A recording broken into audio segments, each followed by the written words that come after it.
Welcome, everybody, back to another episode of the Power of Story podcast. I am Taj Deshawn, Vice President of Self-Publish in 30 Days. I'm here today with my man, Harris Fanaroff. What's going on, Harris? What's up, Taj? Fired up to be on here, man. Looking forward to our conversation.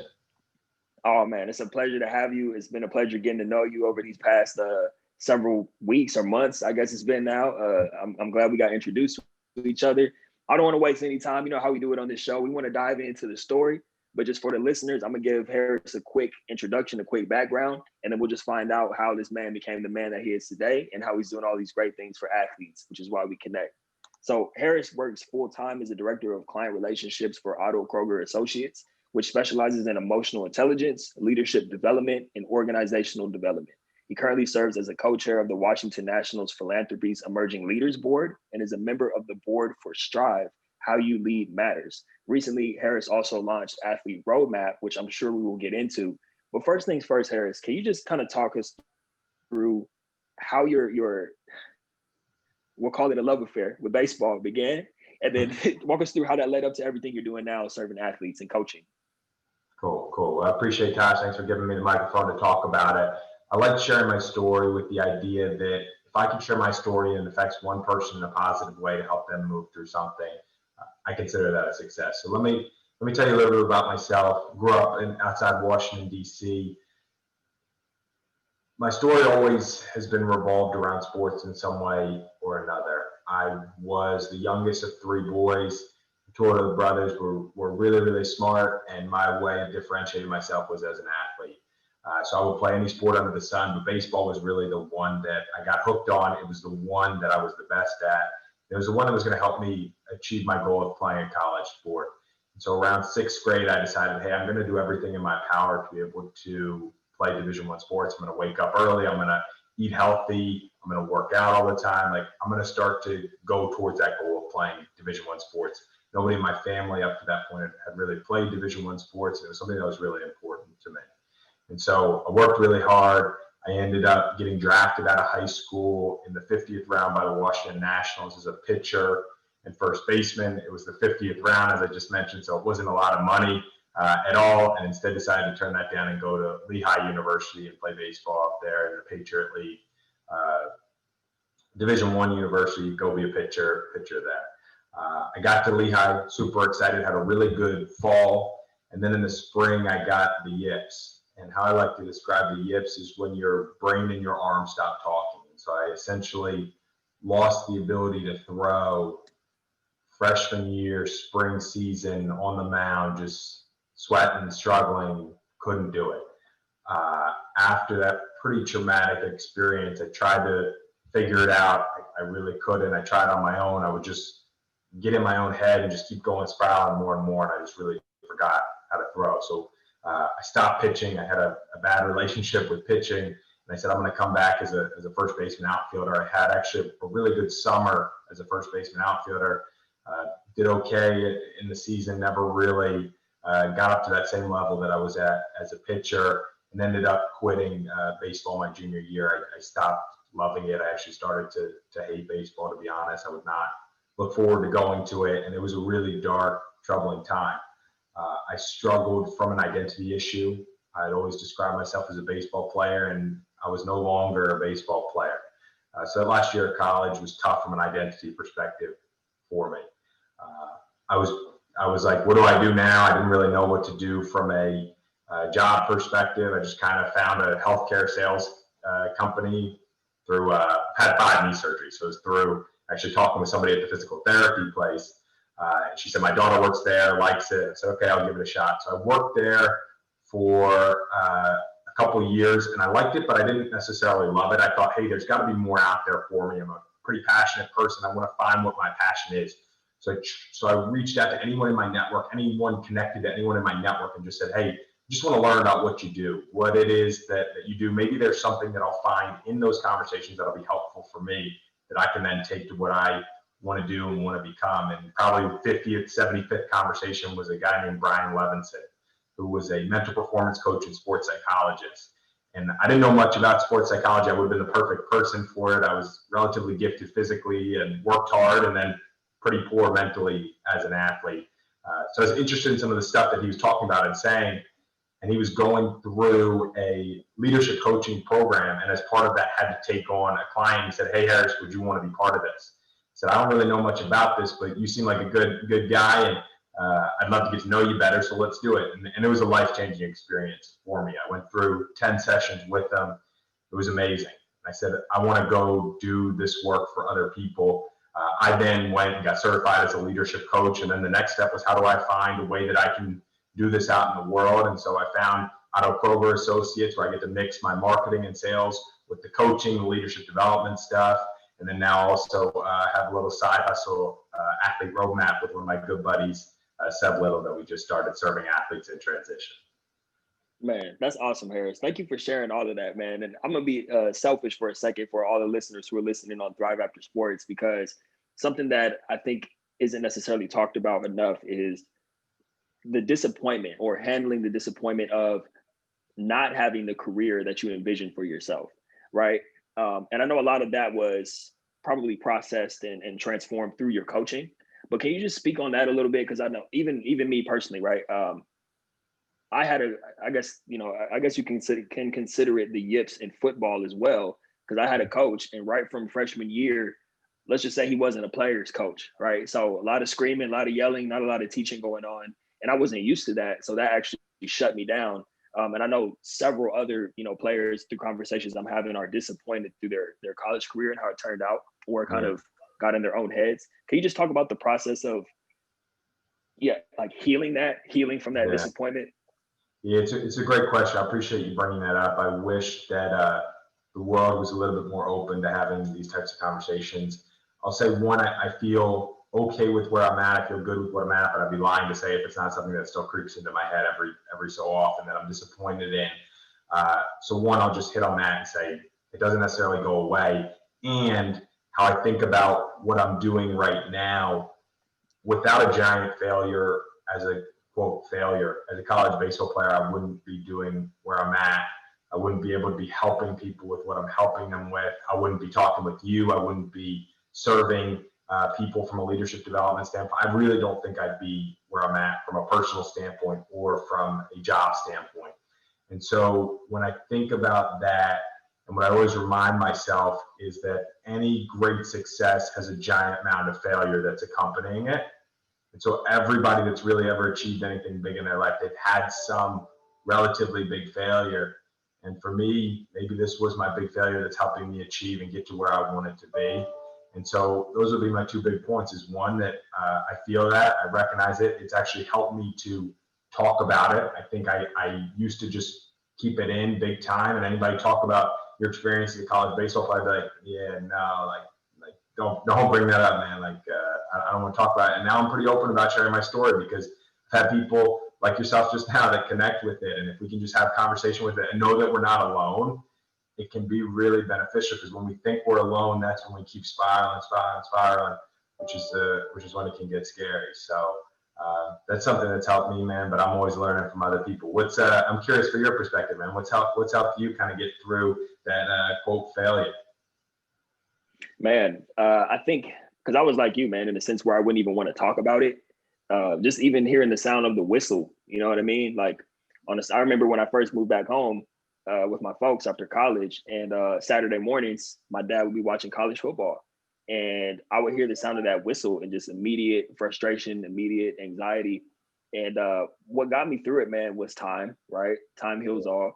And like you just said, really connecting with other people and understanding that a lot of people were going through a similar experience, which I didn't do at first because I was just kind of suffering in a vacuum. And you know how we get, man, athletes are prideful people. So, right. But yeah, man, I think a lot of just processing and learning to be proud of my accomplishments, I mean, we played at an elite level, right? And that was what the goal was from the beginning. So I think a lot of things are out of our circumstances, or out of our control, even if it is from a mental perspective.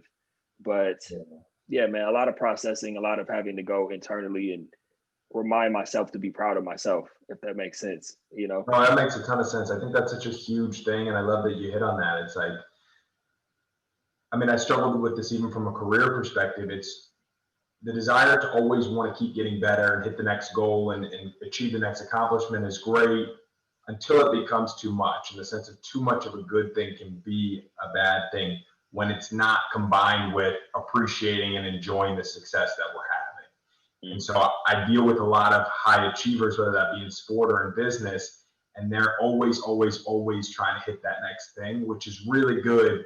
But we got to take some time to appreciate the success and all the things that we've done, and have those little reminders of like, hey, I accomplished this, I did this, and you got to take that time. Otherwise, it can be exhausting, and you're just constantly on that never-ending treadmill. In a sense, I love that you brought that up. Yeah, man.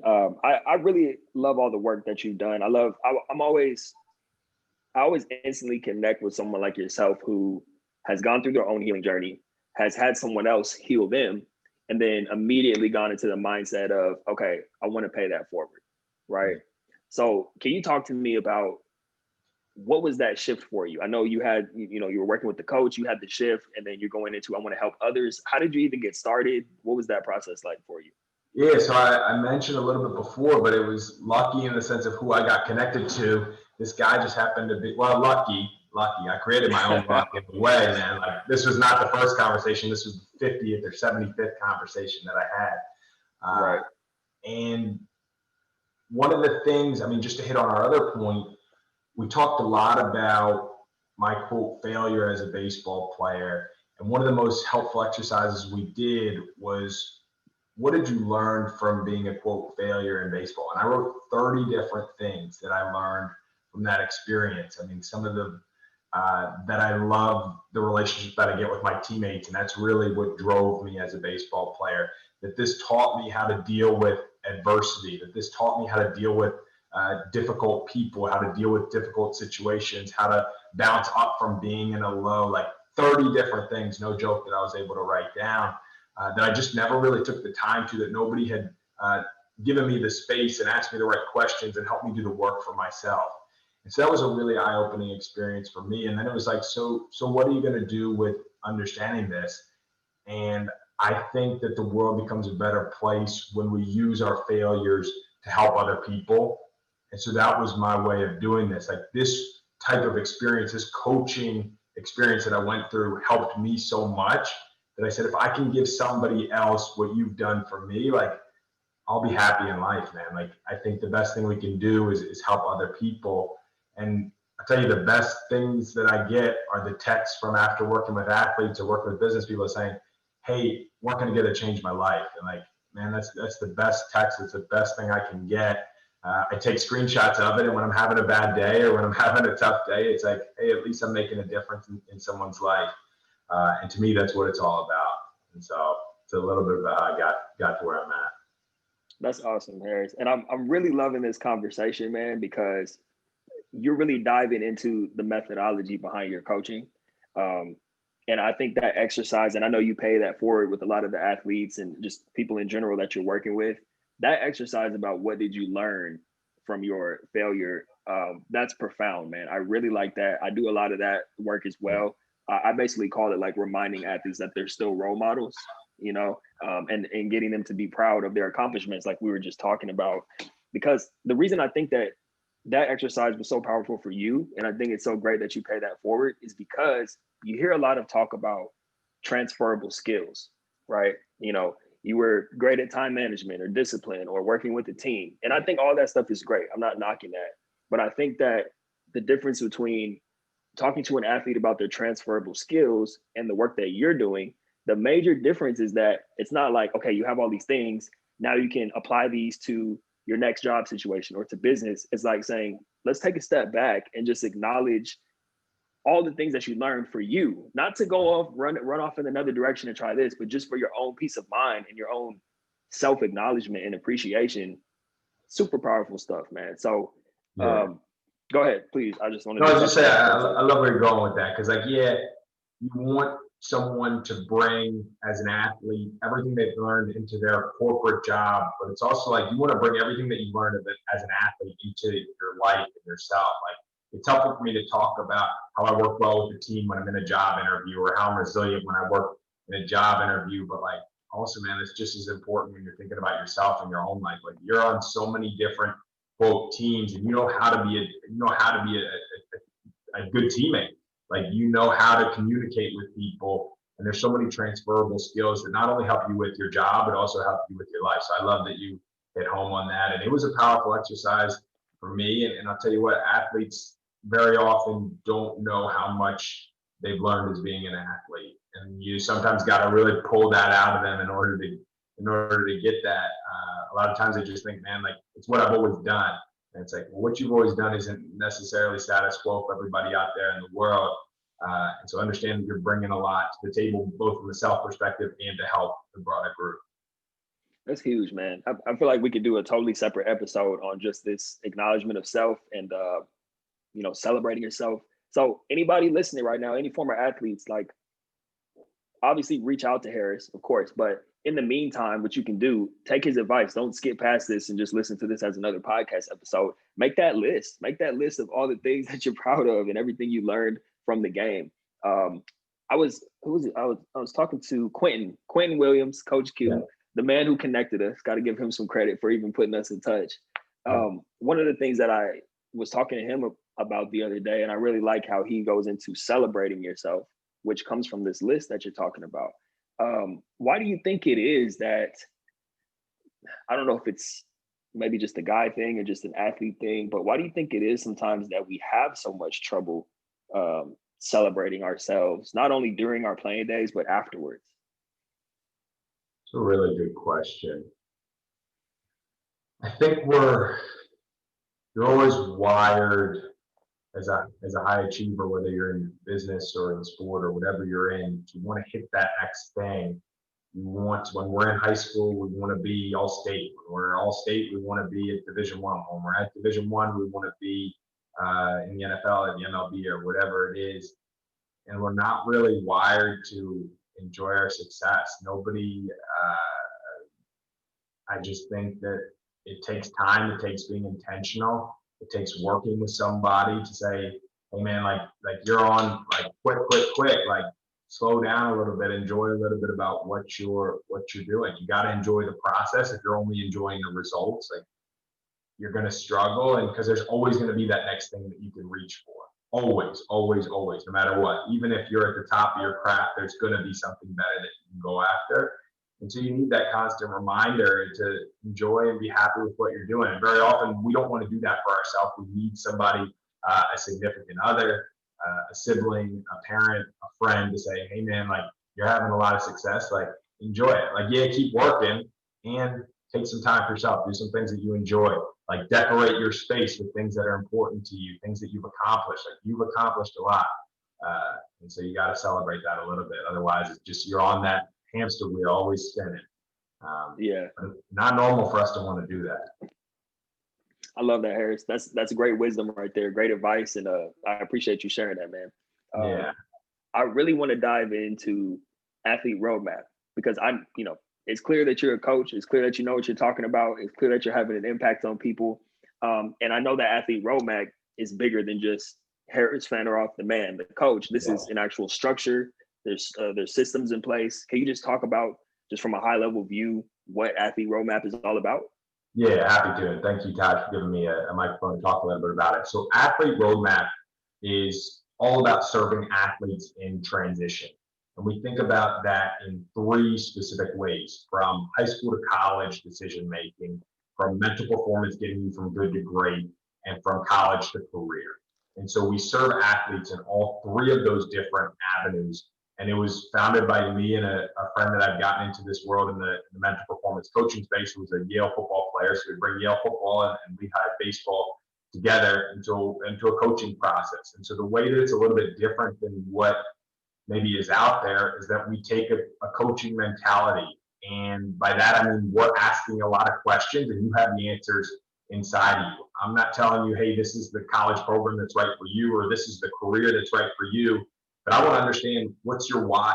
What drives you? What motivates you? What are your values? Like, that's going to be different for you, Todd. It's going to be different for me, Harris. It's going to be different for John on X team. And it's all about providing the space and learning from one another. And so we're just finishing up working with Yale University football right now, helping their juniors and seniors figure out what it is that they want to do as their next step. And it's an awesome experience. We share some different worksheets and best practices.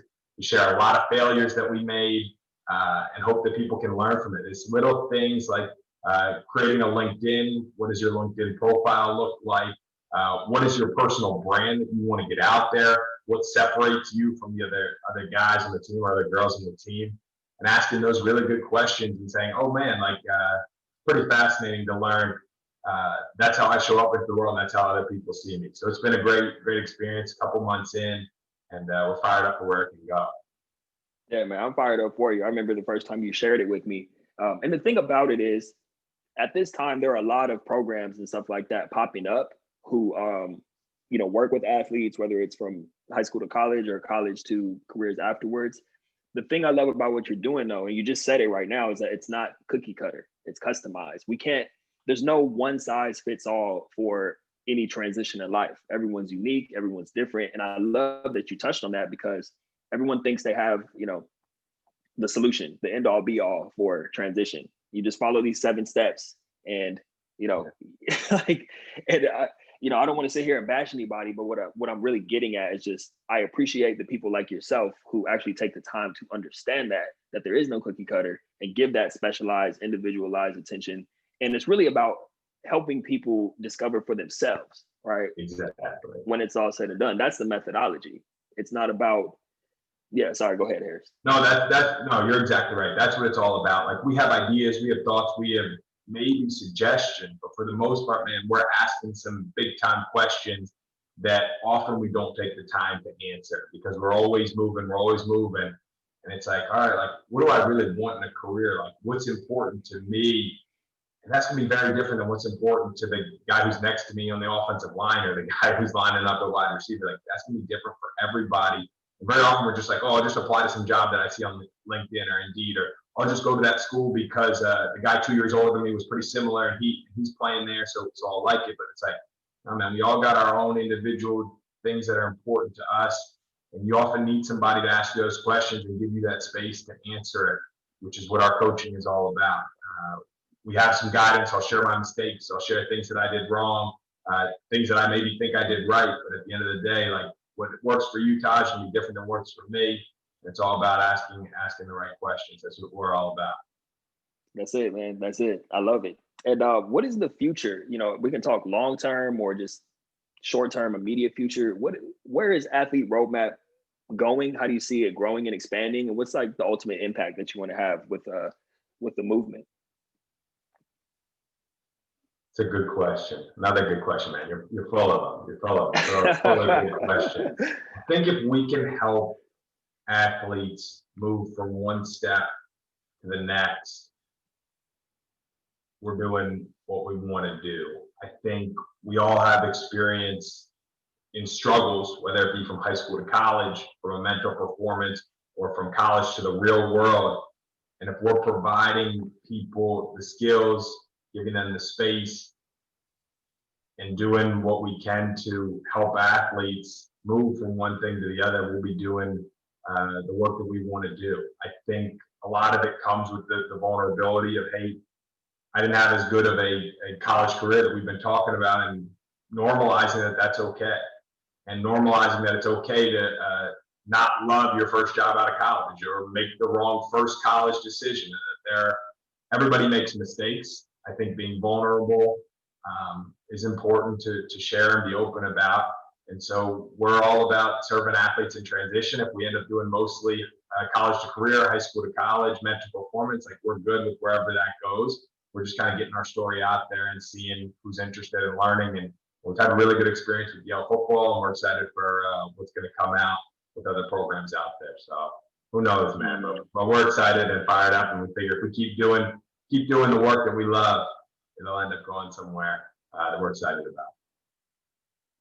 Indeed, man. And one of the things that I initially really liked about it from our first conversation is that you have intertwined the two, meaning the transition from high school to college and then college to afterwards, because the two are interconnected. So, and I know a lot of organizations work with one or the other.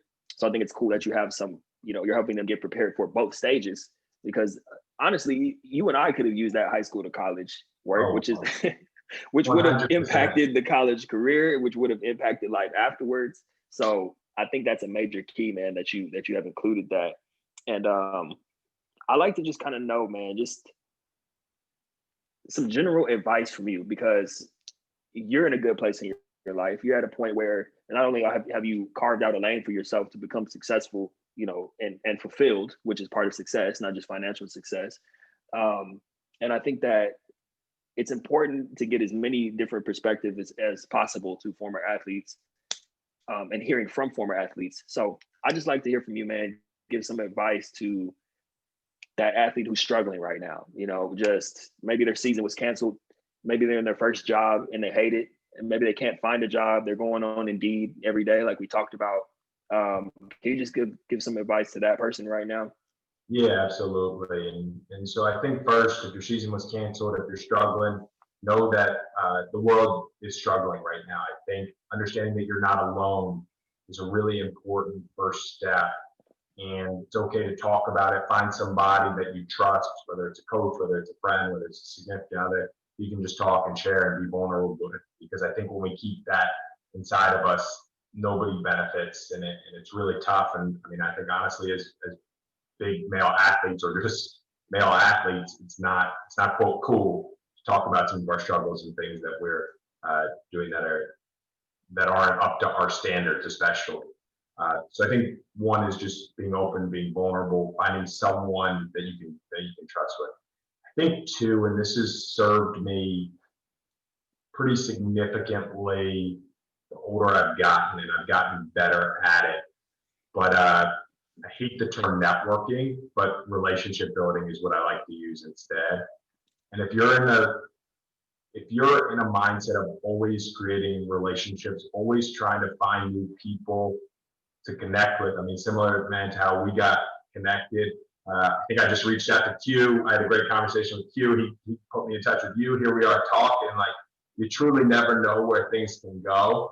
And so I'm always open to talking with anybody that I think will be a good conversation. I don't go in there with any expectations, man. Like, there could be some form of partnership that we have 15, 20 years down the road, or my kid needs something 20 years down the road, or your brother needs something. Like, you never know, man. And that's the type of mentality that I go in. I go in with curiosity. I want to learn as much as I can about you, and I leave with gratitude. Thank you so much for your time. What can I do to help you? And so I just am all about relationship building. That's what my why is. I want to create many powerful relationships. It's going to help me make this place a better world. And I think that that's actually something that's really served me, is being more intentional about that. One thing that I love to do, and it's pretty straightforward, but it's just, man, anytime anybody that I've connected with comes into my mind, there's something that reminds me of that. A podcast, article, I'm just thinking about Northwestern football, or I watched them on TV, or whatever it is, man. I shoot that person a text like, hey, man, just thinking about you, or hey, just saw this, thought you'd enjoy it. It's something that's really helped me, and doesn't take too much time, takes 20 seconds, but that's been a big thing. It's been important to me, because you really never know where a relationship, where a contact's going to take you. And I truly deep down believe that. I think it's been a big part of what's helped me get to where I'm at right now. Oh, man. So many gems in that, man. So many gems, Harris. Like I love that you talked about relationship building versus networking. I think networking has become one of those dirty words that people shy away from, or networking to some people means copying and pasting and sending people stuff on LinkedIn in their inbox versus trying to build that genuine relationship. I mean, like you said, man, even when you first came across your coach, you said that was like the 50th or 60th person you had reached out to, and right. You came across someone like that. So I think that's key, man, because what I've seen, I'm sure you've seen this too with a lot of athletes, either they exist in their own bubble because they may be going through something, they don't know how to reach out and build relationships, or they're going about it the wrong way, which is rather than just building that connection and nurturing the relationships, like you're saying, they're just trying to get something, or trying to pick someone's brain. You should never reach out to someone and say, hey, I just want to pick your brain. All right, let's get that out the way for all you former athletes. Like, I don't want my brain picked. Think about that doesn't sound right, man. But if you reach out to someone saying, hey, I'd love to connect with you and have a conversation and see how we can serve and support one another, like Harris is saying, then that could take you far. Yeah. Obviously, we both benefited from that. So yeah, absolutely. I mean, and I think it's just going in there without an expectation. You just hit the nail on the head. It's like, I don't expect anything when I connect with somebody. Like, I know that maybe something down the line will happen, and if not, cool. I got a friend, I got someone I can call on, and I love, providing value to somebody else. Maybe there's something that I have that I can do that'll be helpful, some connection that I can make. And so I'm all about that. I truly believe in the power of relationships, the power of connection, and I think that that's been a big aspect for me. But I will add, like, I'm an extrovert, so I am relatively extroverted at heart. But like, I don't have a desire really to go to a 300-person conference and just talk to everybody in it. Like, even as an extrovert, like, that gives me anxiety. But like, if there's a way I can create a connection on LinkedIn, on Twitter, like, I like what somebody's posting and I just want to connect with them and see where that can go. Like, that's more what I want to do. So everyone can find what it is that's going to work for them. Like, maybe go through and you just start with like your small bubble, and like, you get a little bit further. Like, there's ways to do it that way, where I'm maybe at the point now I'm more comfortable where it's, I'll reach out to somebody randomly on LinkedIn, but I didn't start that way, man. Like, it was first like, he had to be a friend of my cousin, or he had to be a friend of something, like, in order for me to do it. And just know that it gets better with practice and working on it. It's just like everything else in life. So that's been a big thing for me. awesome, man. Awesome. And speaking of relationships and connecting and, building those relationships, man, how can people get in contact with you? How can people learn more about Athlete Roadmap? Just talk to me about some of that stuff. I know people are going to be seeking you out after listening to this interview, man. Well, I appreciate it. And exactly like you mentioned, I'd love to be contacted. I'm on all forms of social media, Twitter, Instagram, Facebook, at Harris Fanaroff. LinkedIn is where I'm actually where I post the most. So Harris Fanaroff. And then if you want to see some of the work that we're doing, check us out, athleteroadmap.com. And then I can be reached via email if people are interested in that, harris@athleteroadmap.com. And I appreciate you giving me a microphone, man. You're doing awesome stuff. I've been so excited that I've gotten a chance to connect with you. I'm grateful for you and the work that you're doing. You getting people to share their stories is making the world a better place. So Tosh, thank you, man, for doing all the amazing work that you're doing. Sincerely. Thank you, brother. It's been an absolute pleasure, man. Nothing but good things have come from our connection. And it's just the beginning, man. We're both just getting started with the impact that we're looking to have. And I'm super excited, man. Like, I don't take it lightly. I wouldn't just have you on the show just to have you on here, man. I really do respect what you're doing. Not only the work you're doing, but who you are as a man and just your general spirit, man, that comes through. So much respect to you, brother. I appreciate it, my man. I'm excited to see where this can go. You never know where relationships can go. And I'm looking forward to continued conversations, and I appreciate you giving me the microphone here. And I encourage people to check you out too, and all the work you're doing, because you're doing awesome stuff, brother. Thank you, man. I do have one final question for you before we wrap up. By the way, everybody listening, all Harris's contact info, in case you missed it, that will be in the show notes. So please tap in with Harris, check out Athlete Roadmap, all that good stuff. But my final question for you, man, is, 70, 80 years from now, when you leave this earth, what do you want your legacy to be? How do you want to be remembered in this world?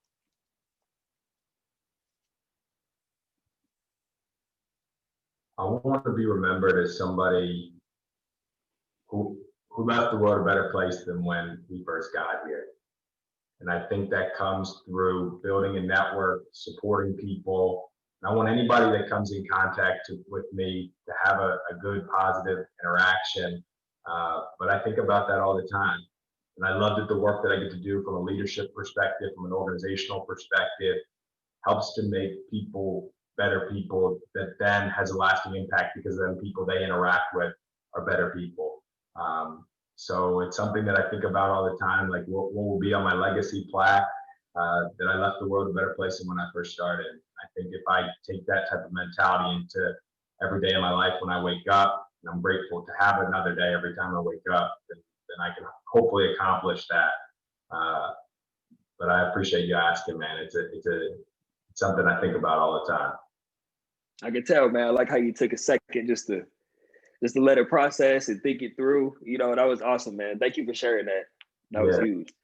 Man, all right. This is even better than I expected, man. I should have known it was going to be great interviewing you. But this has been another great episode of the Power of Story podcast. I hope you were able to listen to Harris's story, find yourself in it. learn from all the advice and wisdom that he's given. If you're listening on Thrive After Sports, I hope that you were able to understand that there is a path for you, there is a lane for you, and there are people who are willing to help you get there, like Harris, doing great work, and you will find a new path for yourself. So thank you, everybody, for tuning in. Get in touch with my man Harris, and we'll see you on the very next episode. Thanks, Tosh.